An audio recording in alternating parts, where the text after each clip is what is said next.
3 months ago I divorced my husband, did not want to live with my parents and moved to a rented apartment. I rented an apartment not far from work, through friends. At first, everything went more or less tolerably, but then my ex-husband began to demand money from me, which he allegedly spent on me. I don't know how he calculated it, but the amount turned out to be a tidy one. In general, he began to pester me, called me at work, met me, even called my parents and complained. Somehow he showed up for me at work and made a scandal. This went on for a month. I got psychotic. I was afraid to leave the house. I took a vacation at work at my own expense. I tried to leave the house for groceries at night to a nearby non-stop supermarket.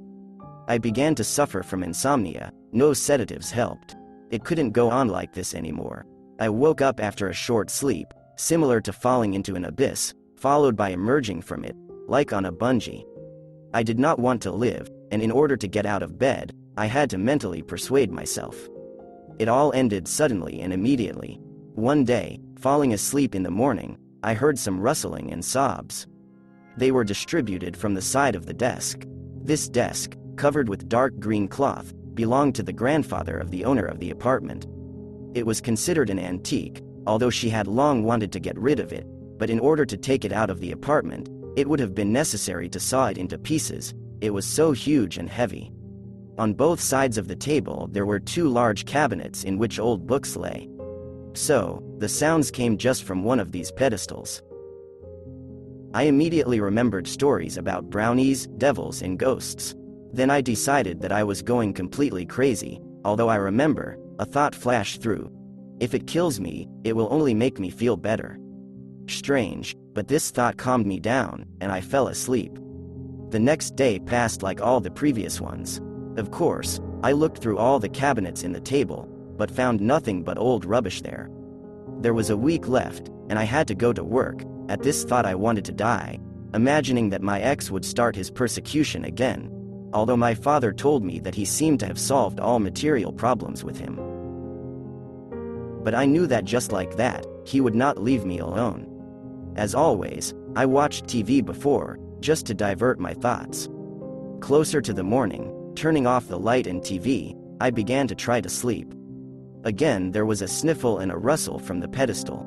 At least someone or something is nearby, I thought, and at this thought I felt warmer. I still don't understand why I wasn't afraid of him then. In general, I fell asleep and slept that night, which has not happened to me for a long time. The next evening I was already waiting for these sounds, even went to bed earlier than usual.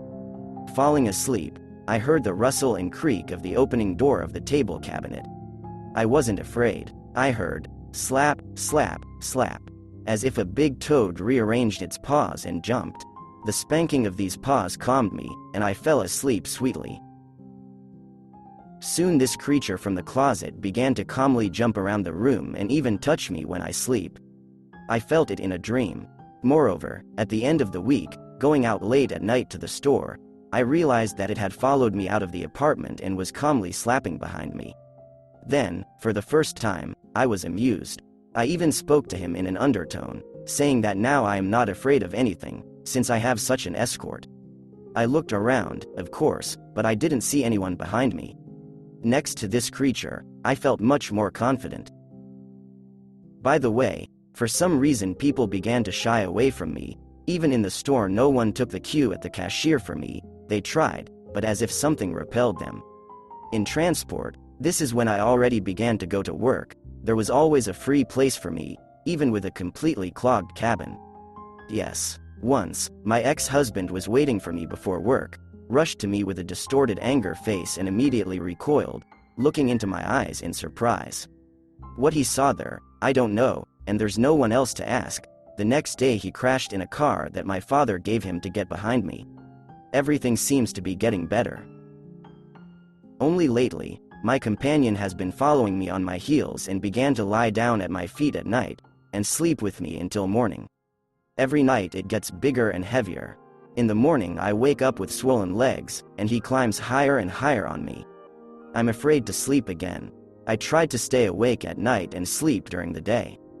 But the day, as it turned out, does not bother my companion at all. I don't know what to do with it now. It's true what they say that everything has to pay. What kind of payment this creature will require from me, I don't even want to think about it. Thank you for your attention. Subscribe to the channel.